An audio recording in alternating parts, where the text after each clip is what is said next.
Urakoze. Igicumbi FC yiteguye neza, turi mu myitozo. Wa gatandatu dufite umukino wa mbere hano Igicumbi na The Winners. Muri makeya twavuga ko ekipe uyu mwaka iriteguye kandi intego ni yayindi, no kubaka ikipe ikomeye kandi ihatanira kuzamuka. Bon, twagarukiye ku mwamba nk'uko bivuze ku mukino wa nyuma dusabwa gutsinda Viziyo, biratunanira turanganya kimwe kuri kimwe. Ariko umupira ni ishuri, umupira ni ukwiga, buriya haba hari ibitagenze neza, ariko burya iyo urebye ukareba aho waguye ubutaha urazuka. Ikintu twazize ubushize cyane cyane wabonye wari uhari kuri match, twari dufite abakinnyi effectif yacu yasaga nk'aho ari abakinnyi bakuze. Viziyo nyine irazira twataka nk'abana batoya, umukino wagiye kurangira abakinnyi bacu bananiwe. Niba wibuka match bakinnyi wabonye ko imbaraga zari ziri hasi cyane. So uyu mwaka rero twagerageje gusa nk'abagabanya moyenne d'âge y'abakinnyi, dushaka kugira ikipe natwe ifite abakinnyi batoya bashobora guhangana, wa mukino ushobora gukina imikino yose ya shampiyona nta kibazo yari yagira. Uyu mwaka rero nta kibazo cy'ubushobozi dufite, umwaka duhagaze neza, ntabwo twahawe amafaranga menshi, ariko natwe twagerageje kubaka ekipe idasaba byinshi. Twagerageje kubaka ekipe y'abatoya ikomeye kandi igendanye n'ubushobozi bwa ekipe buhari. Ntekereza ko uyu mwaka nta kibazo cy'ubushobozi dufite. Bon, umufana wenyine, umufana w'icyo abashaka nuko ekipe izamuka akayibona mu cyiciro cya mbere.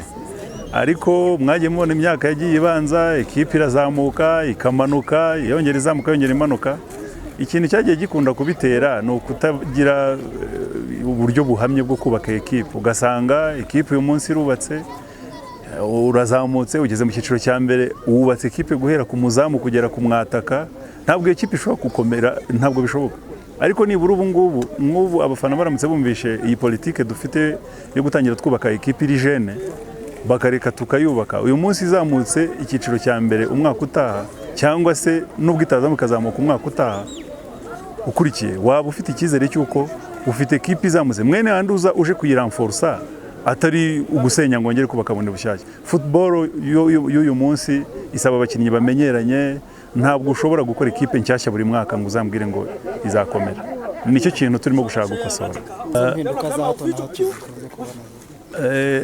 Komite ya Gicumbi nta kibazo ifite kidasanzwe kitaba mu zindi komite. Ahantu hari imitwe irindwi igomba guhuriza hamwe, sometimes hari ubwo abantu badahuza, ariko buriya ngewe icyo nemera, ntabwo ibibazo bigomba kubaho, abantu bagomba kugira ibyo batumvikana, ahubwo ikiba kirangajwe imbere, ibyo bibazo murabisohokamo gute, murabifatira iyihe myanzuro, kubera yuko birangira mugomba guharanira inyungu z'abafana ba ekipe ya Gicumbi FC. Nicyo kintu navuga ko nta kibazo kidasanzwe kiri muri komite ya Gicumbi FC ku buryo bishobora kugira icyo byafekta. Sofa utujya tuzamo ni twa tundi tuzamo, abantu bakagongana ariko bikongera bigakemuka, nta kidasanzwe. 2023-2024 turimo turashaka kubaka ekipe nziza ikina umupira wubakiye kuri possession. Niba warebye na match dukinnye none ahangaha, niba wararebye niyo twakiniye n'Intare ubushize, fete turashaka gukina mwene wa mupira wanditse, umukinnyi ufata barapasi, undi muzamu akaba umukinnyi wa 11 agatangiza baro agahereza abamediateri bagatsinda igitego bubatse.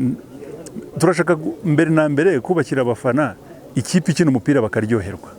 Mwene handi ikipe nubwo yatsindwa ari kuvuga uti kabisa bibaye bya football ariko ikipe irakina. Muri uyu mwaka ikintu tubahishiye gikomeye, n'umutoza twazanye ufitinga muri iyo systeme twifuza, wabibonye uburyo abakinnyi bagarara mu kibuga, passe batanga.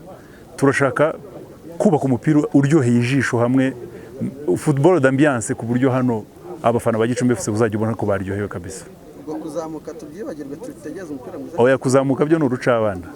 Noize umupira mwiza utegura igitego egare resultat egare kuzamuka. Turashaka kuzamuka tutabisitayeho, turashaka kuzamuka ariko twaratanze n'ambiance.